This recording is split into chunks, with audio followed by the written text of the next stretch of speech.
our encounter of the podcast is the Boat Eater. Now, I'm going to be honest, I did not come up with this 100%. I rewrote something that was inspired by a TikToker known as the Plot Doctor. If you're on TikTok, follow him. The guy is an effing genius.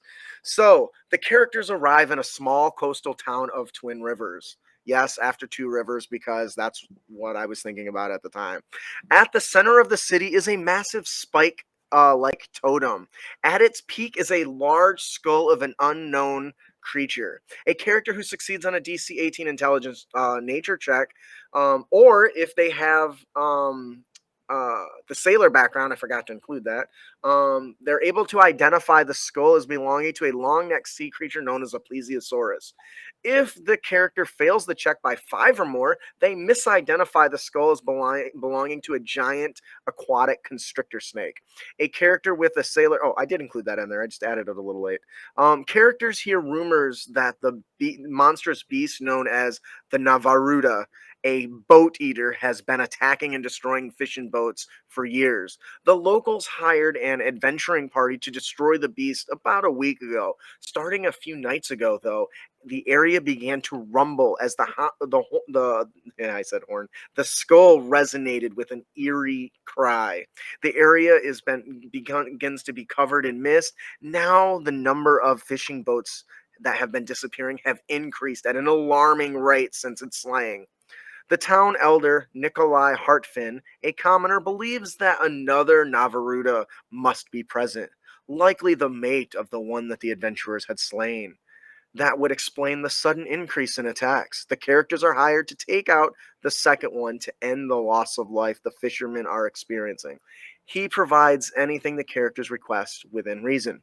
Once the characters navigate and locate or set a trap to lure in the creature, they learn the truth. The bellowing, resonating sound isn't coming from the skull itself. It's coming from the creature's parent, a much larger adult Navaruda, or use giant shark stat block. Every night since the creature's younger offspring was killed, it bellows and releases a low-pitched parenting call. When it's close enough to the town, the skull resonates at the same low frequency, causing objects around it to tremble. The mist is a regional effect from the adult Navaruda when it is within a mile of the town. This makes me really sad. Man, like, dude, you want to pull on your player's heartstrings, my man. This is how you do it. I actually thought of two things when I read this one. One of the classic tale of Beowulf, because people keep forgetting, oh, Grendel was the child. Yeah.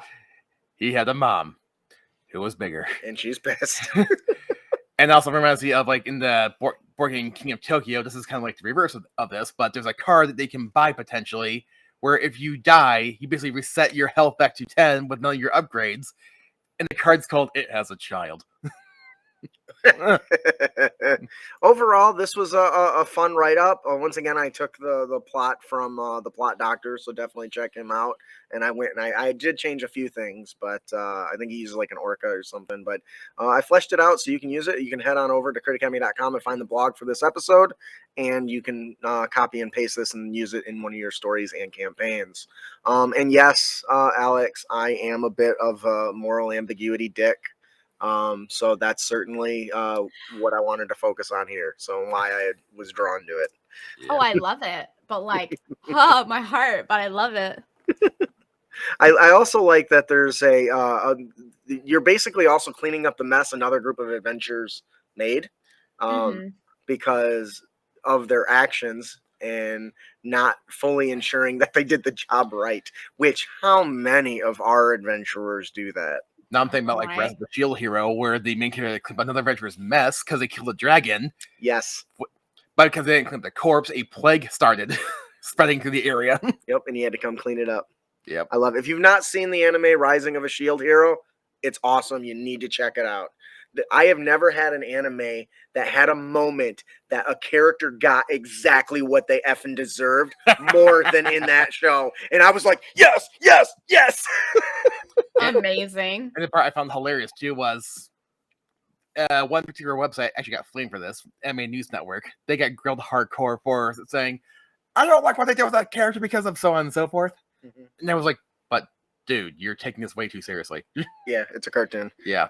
All right, that'll do it for our encounter. The Boat Eater. That was a good name. Good job. Thank you.